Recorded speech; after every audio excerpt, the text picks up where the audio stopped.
નમસ્કાર મિત્રો, સ્વાગત છે તમારું અમારી ચેનલ ગુજરાત ખબરમાં।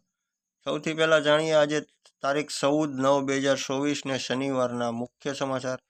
રાજ્ય સરકારનો ખેડૂતલક્ષી નિર્ણય, નવી ટોલ સિસ્ટમમાં ડબલ પેનલ્ટી લાગશે, પીએમ કિસાનનો 18મો હપ્તો, વડોદરાને લઈને સીએમની મોટી જાહેરાત, વરિષ્ઠ નાગરિકો માટે મોટો નિર્ણય, વડોદરાને લઈ સીએમની મોટી સહાય જાહેર, ઇલેક્ટ્રિક વાહન પર મળતી સબસિડીની સમય મર્યાદા વધી, પીએમના જન્મદિવસથી શરૂ થશે 2 મોટા અભિયાન।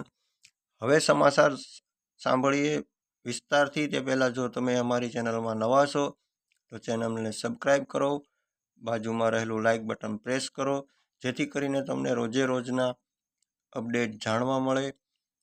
સમાચાર જાણીએ વિસ્તારથી। તે પહેલાં હવે ગુજરાત સરકારે ખેડૂતલક્ષી નિર્ણય લીધો છે। હવે તે ખેતીની જમીનની વેચાણ નોંધ પ્રમાણિત કરવા અંગેના નિર્ણયમાં ખેડૂત ખરાઈની ચકાસણીમાં તારીખ 6 એપ્રિલ 1995 પછીના રેકોર્ડને ધ્યાનમાં લેવાનો રહેશે। અત્યાર સુધી ખેડૂત ખાતેદાર પાસેથી 1951-52થી ખેડૂત હોવા અંગે ખેડૂત ખરાઈ પ્રમાણપત્રનો આગ્રહ રાખવામાં આવતો હતો। હાલ જે કેસોમાં ખેડૂત ખાતેદારના દરજ્જા બાબતે લિટિગેશન કે તપાસ પડતર છે તેવામાં આ જોગવાઈઓ લાગુ પડશે। કેન્દ્ર સરકારે જીપીએસ આધારિત ટોલ સિસ્ટમને મંજૂરી આપી છે। હવે જીએનએસએસ દ્વારા ટોલ વસૂલવામાં આવશે, પરંતુ નવી સિસ્ટમમાં જો તમે સહેજ પણ ભૂલ કરશો તો તમારે ડબલ ટોલ ટેક્સ ચૂકવવો પડી શકે છે। આ ટોલ ટેક્સ વસૂલવા માટે વાહનોમાં જીપીએસ ડિવાઇસ લગાવવામાં આવશે। હાઈવે પર આવેલ ટોલ પ્લાઝા પર આ માટે અલગ લેન બનાવવામાં આવશે। જો કોઈ વાહન જીપીએસ લેનમાં પ્રવેશે છે તો તેની પાસે આ ઉપકરણ નથી તો બમણો દંડ થઈ શકે છે।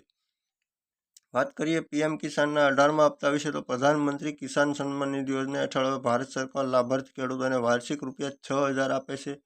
હવે તમામ લાભાર્થી ખેડૂતોને યોજનાના 18મા હપ્તાની રાહ જોઈ રહ્યા છે, જે ઓક્ટોબર મહિનામાં રિલીઝ થઈ શકે છે। આ યોજનાનો 17મો હપ્તો વડાપ્રધાન નરેન્દ્ર મોદીએ જુલાઈ મહિનામાં બહાર પાડ્યો હતો।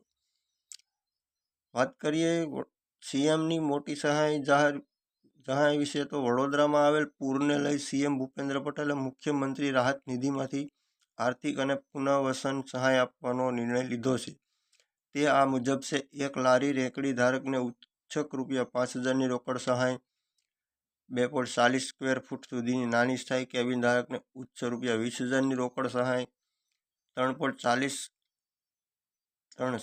સ્ક્વેર ફૂટની મોટી કેબિન ધારકને ઉચ્ચ ₹40,000ની રોકડ સહાય, 4 નાની અને મધ્યમ કક્ષાની પાકી દુકાન ધારકને ઉચ્ચતક ₹85,000ની રોકડ સહાય કરવામાં આવશે।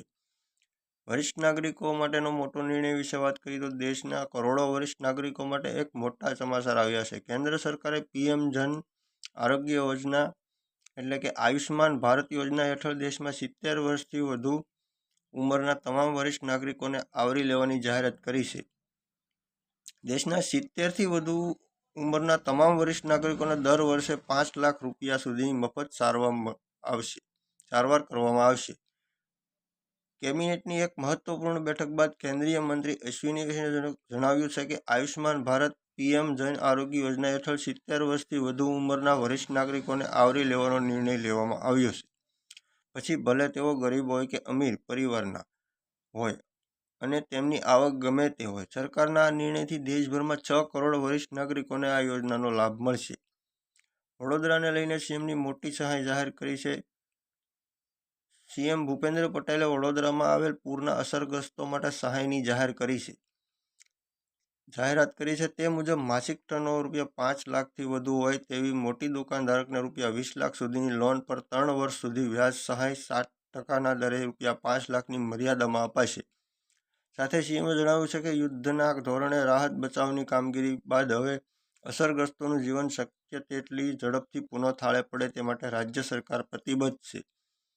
ઇલેક્ટ્રિક વાહન પર મળતી સબસિડી સમય મર્યાદા વધી તે વિશે વાત કરીએ તો કેન્દ્ર સરકારે જાહેર કર્યું છે કે ઇલેક્ટ્રિક વાહન પર મળતી સબસિડીની સમય મર્યાદા આવનારા 7 મહિના સુધી એટલે કે માર્ચ 2025 સુધી લંબાવી દીધી છે।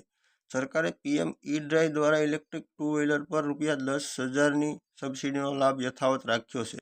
અગાઉ ઇલેક્ટ્રિક 3 વ્હીલર પર ₹50,000ની સબસિડી અપાતી હતી। સરકારે એપ્રિલ 2024થી આ રકમ ઘટાડી ₹25,000 કરી છે। સાથે ચાર્જિંગ ઇન્ફ્રાસ્ટ્રક્ચરમાં વધારો કરાશે. પીએમના જન્મદિવસ શરૂ થશે તે બે મોટા અભિયાન વિશે વાત કરીએ તો 17 સપ્ટેમ્બર પીએમ મોદીના જન્મદિવસથી દેશવ્યાપી સ્વચ્છતા હી સેવા અભિયાન શરૂ થશે. તેની સાથે ગુજરાતમાં સેવા સેતુ કાર્યક્રમનો શુભારંભ થશે, જે અંતર્ગત લાભાર્થીઓને સરકારની વિવિધ યોજનાઓમાં લાભ સ્થળ પર જ મળશે. જન રજૂઆતોનું સ્થળ પર જ નિવારણ થશે. આ બંને અભિયાન ગુજરાતમાં 31 ઓક્ટોબર સુધી આગળ ધપશે.